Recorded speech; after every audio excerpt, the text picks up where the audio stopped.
Search for videos about how to write like Stephen King, or I tried Stephen King's writing routine for a day, and you're bound to find a lot of results. But that got me thinking, what about the man who's reportedly sold 100 million more books than Stephen King?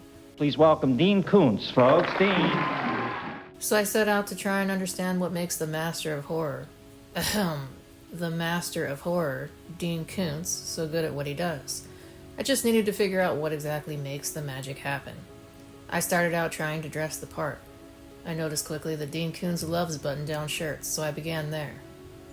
I figured Dean must need to get into a certain mindset to write what he does, so I channeled my inner anger and hostility toward my main rival for a bit. But one thing was missing: a dog. Dean Koontz loves dogs, especially golden retrievers. But with no dogs around, and especially none that wanted to write with me, I was going to have to get creative. With nothing but cats at my disposal, I decided to give it a shot. At least they were sort of the same color. I quickly found it wasn't working. The cats were the antithesis of writing companions and just wanted to sit on me for warmth. I was going to have to do some actual digging onto what makes Dean Koontz so great at what he does.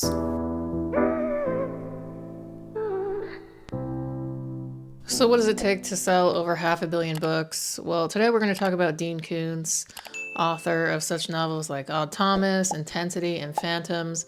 And we're going to delve into what makes him so consistent, so prolific, and what lessons we can take from his writing routine and apply to our own writing routines as aspiring authors and writers. Koontz wakes up at 5 a.m. every morning. He reportedly wakes up, takes his dog, a golden retriever of course, out for a walk, and he's at his desk ready to write by 6 a.m.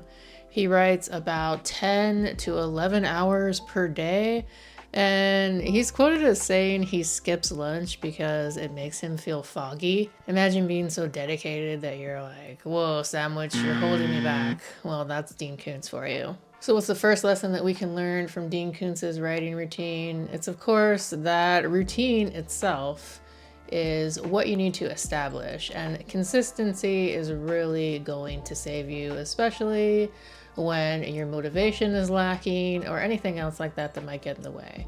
Consistency is going to be your best friend in the writing game. The next thing we'll talk about is Koontz's writing process, and that's the fact that Koontz writes painstakingly slow.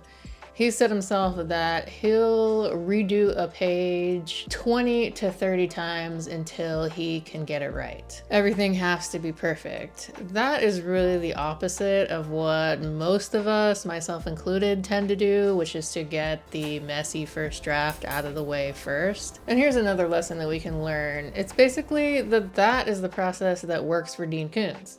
And so that shows us that one-size-fits-all advice doesn't work for everyone. If perfecting a page is something that keeps you motivated, then have at it. If finding the perfect set of words and finally crafting the perfect set of dialogue or the best sentence really gives you a much needed jolt of motivation and endorphins, then go for it. Conversely, if you like that kind of style where you're ready to get your messy first draft out on the page in a blaze of glory, that also works too. The main thing is to find a rhythm and a style that works for you. Unlike many authors, Koontz doesn't use an outline. He says that basically he likes to start with a premise or like a what if question and basically follow the story from there. He says, I used to outline everything, but the characters had better ideas than I did. This is sometimes referred to as discovery writing, or as Stephen King would call it, writing to find out what happens. The lesson we can learn here: if you get stuck in your outline, try discovery writing, and vice versa. If you find discovery writing isn't helping you out, then get back to an outline or start to make an outline. Either way, remember that structure serves the story, not the other way around. The next thing is Koontz's home office is said to be totally distraction-free. It's basically like a minimalist paradise. He will hide his phone in a drawer during his writing sessions, and he does not go online no matter what. He also tries to minimize any sort of travel that he might need to do. So what's the lesson that we can learn here? It's to protect your creative space. Even if it's just a small corner of the room, make it as distraction-free as possible.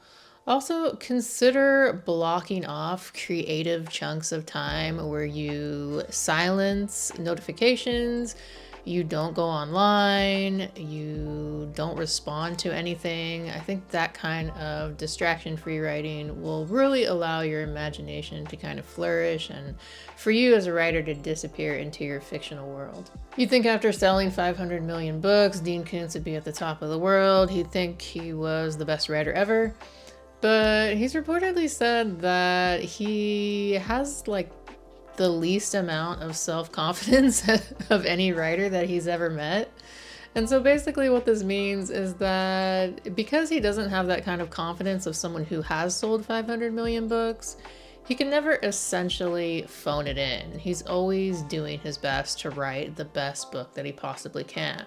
Lesson for writers, it's that self-doubt isn't bad, it just means that you care. The trick is not to eliminate fear, but to work through it. So let's recap what we can learn from Dean Koontz's writing routine. Consistency is key, and that means to write regularly even when you don't feel like it. Polish your work your way. You don't need to rush, and you also don't need to be a perfectionist. Follow the story. Whether you outline or not, or you choose to do discovery writing, anything is fine. If you like to let your characters lead the way, or you want everything written out in stone before you start, just make sure that whatever you do, you are okay with that process and it keeps you consistent and motivated.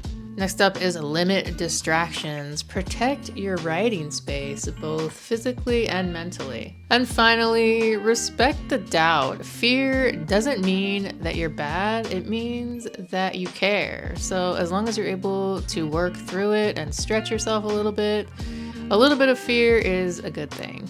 Koontz proves that writing isn't about speed, it's about commitment. Dean Koontz has spent decades writing 6 days a week, revising constantly, and basically never giving up. Even when he doubted himself, he kept going. So if you want to build a writing career, start where Dean Koontz did, and still does.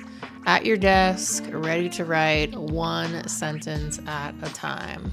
If you found this video helpful, please consider giving us a like and subscribe. And also down in the comments, tell me what part of Dean Koontz's writing routine you'd be willing to work into your own. I'd be interested to hear what you have to say. Until next time, we will catch you on the next one. Take care, everybody. Bye.